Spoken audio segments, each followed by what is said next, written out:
Welcome to boxing matchup day 3. Who would win a 15-round fight between 1946 Tony Zale and 1983 Marvelous Marvin Hagler? I am Jersey City boxing fan. Just remember, I'm not an expert. I am just a fan. Right to the body, left hook to the head. Right to the body, left hook to the head. Rocky Graziano said that years later, decades later, he thought about this his whole life. He'd wake up in a nightmare, from a nightmare in a cold sweat. The nightmare was about fighting Tony Zale 3 times. He had a trilogy with him back in the 40s, and he never left him, man. Tony Zale, the Man of Steel, real name, Anthony Florian Zaleski, from Gary, Indiana. His final record was 67 wins, 18 losses, and 2 draws. But the record's very misleading, in my opinion. Early on in his career, he had a lot of losses and he was KO'd a lot. But that was early on, and it's odd because later that didn't happen. A little questionable. I don't know what to say about that. Maybe he was just younger and inexperienced, or it could be something else. From January 1939 until 1948, the end of his career, he went 36 wins and 3 losses. He was out for 4 years for the war, though, but he was trained by great Ray Arcel, and he's ranked high on knockout percentage for middleweights, and he was the first, I believe, to regain the title for a middleweight. His losses in the latter part of his career were to 3 really good fighters. Billy Conn, who some of you may remember as he fought Joe Louis. Rocky Graziano, the trilogy. Zale won 2 of them and lost 1. And Marcel Cerdan. That's his final fight. Zale, body punching, devastating body punching, left hooks. He kind of stood straight up when he boxed, and not a ton of head movement, but he did slip punches. He would slip the jab. At times he lunged in, just lunge in with a left. But power. He could box also. He's best known, like I said earlier, for his brutal trilogy with Rocky Graziano, where he went 2 wins, 1 loss. All fights resulted in a KO. War. That was the mantra of Marvelous Marvin Hagler. As he would run through the snow, run through the rain, run through any weather, he just thought to himself he was going into battle. He was a solitary man. He had his trainers, himself, not a big entourage. It was him. And he was going into battle every time. He finished his career at 62 wins, 3 losses, and 2 draws. And this record also is somewhat misleading, in my opinion. Because most of the losses, 2 of the losses, and 2 of the draws were early on in his career, and one of those draws is questionable. And one of the losses, the 3rd loss, I find very questionable. He fought from 1973 to 1987. He was a middleweight champ from 1980 to 1987. And no one could touch him during those years. From 1980 to 1987, until he fought Sugar Ray Leonard, he was dominant in the division. Born in Newark, New Jersey, into a tough area, moved to Brockton, Massachusetts after the Newark riots in 1967. A year or 2 after that, he moved to Massachusetts. He got beat up as a 15-year-old, and he walked into, I think about 15 years old, and he walked into Goody Petronelli's gym, and he wanted to learn how to box. He got beat up. They put him in to spar a little bit. He got busted up, and they thought, that's it, he's not coming back. But he came back the next day. Got busted up, came back the next day. He just wouldn't quit. Kept coming back. He turned pro in 1973, but instead of waiting for the 1976 Olympics like Sugar Ray Leonard did, he just kind of went and turned pro. He wanted to make the money right away. Most of his career happened before 1983. Before of his most famous fights were in his last 5 fights against Mustafa Hamsho, Tommy Hearns, John the Beast Mugabe, and Sugar Ray Leonard. Marvin Hagler, the Avenger. Let's talk about that. Between 1974 and 1976, he suffered a draw and 2 defeats on points to Sugar Ray Seals, Bobby Watts, and Willie the Worm Monroe. However, all of these were avenged later on. And he won them with vicious intent, man. He went in to show that he was not going to be beaten. Let that stand, all right? They wouldn't give Marvin a title shot, mainly because he was loyal to the Petronellis, and the Petronellis wouldn't play with the boxing powers that be who ran it. They kind of ran it like a mob enterprise. It was very controlled, right? And Goody Petronelli and his brother, I think they didn't want to go along with that, so they got snubbed. They wouldn't get the fight. The big fight wouldn't come their way.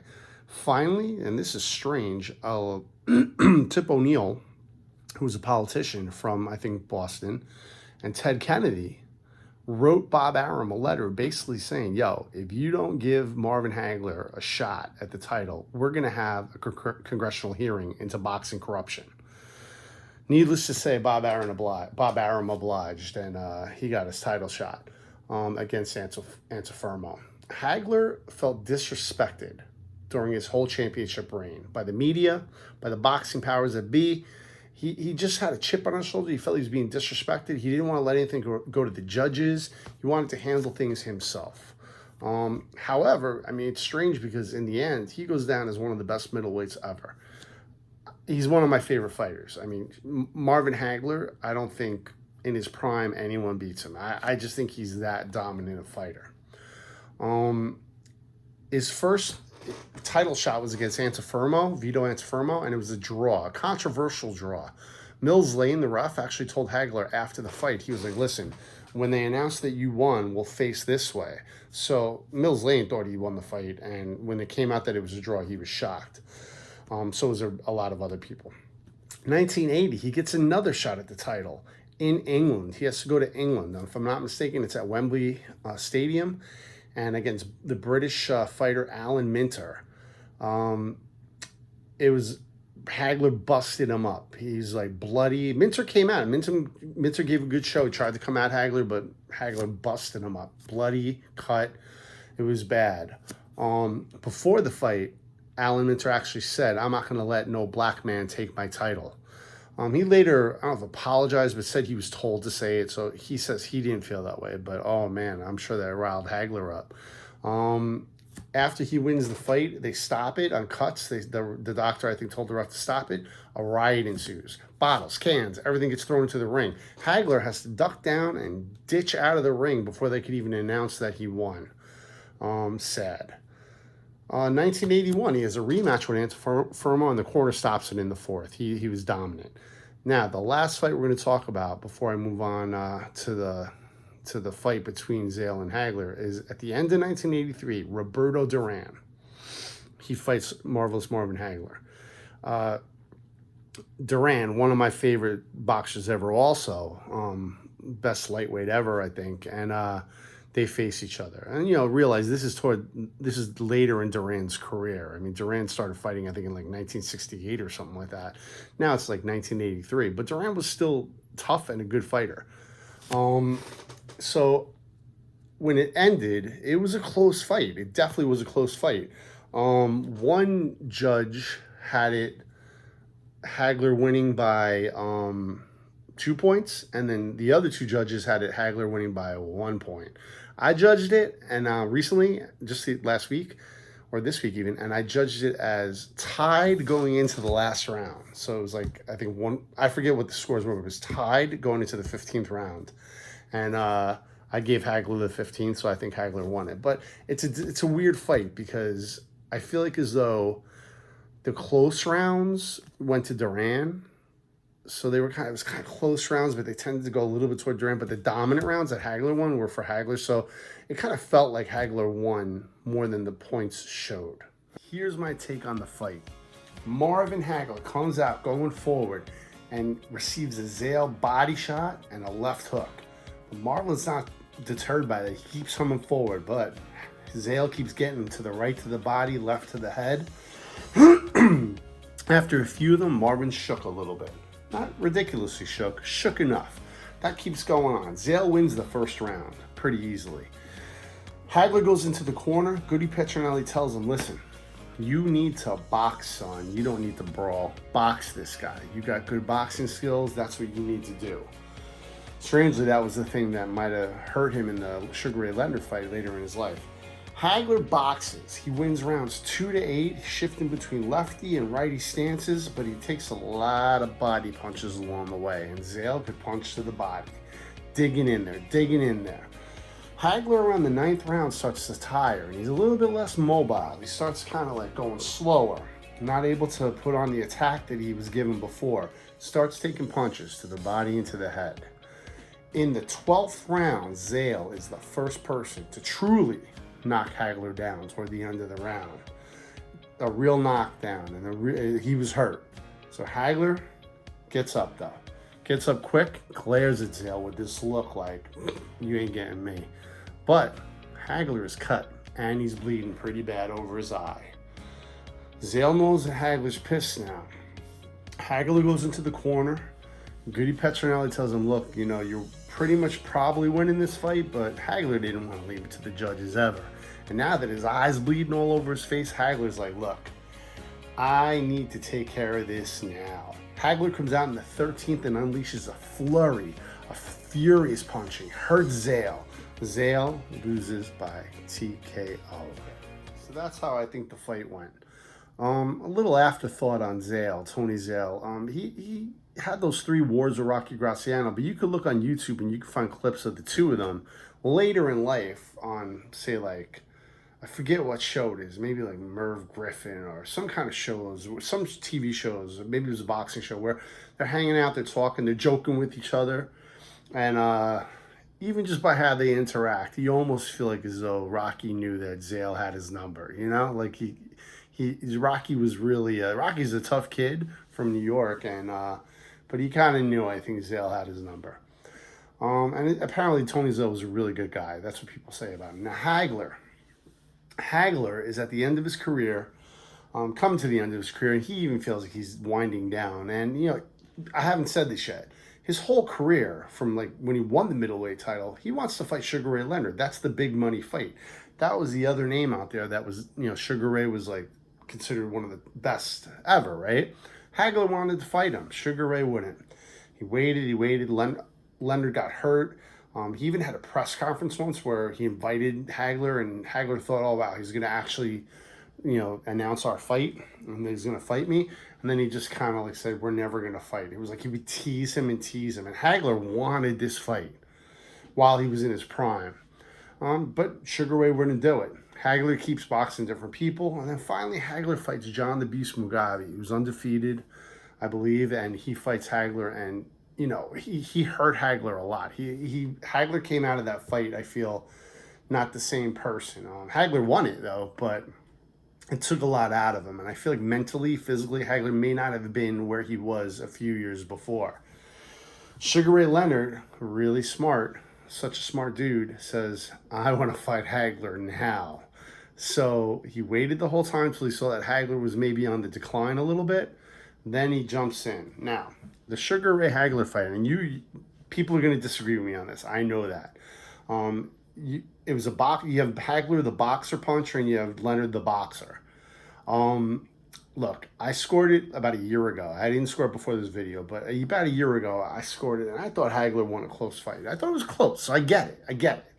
But man, I mean, you know, Sugar Ray was just kind of like peppering them, stealing the rounds at the end and at the beginning. And in my opinion, Hagler was putting in the most work.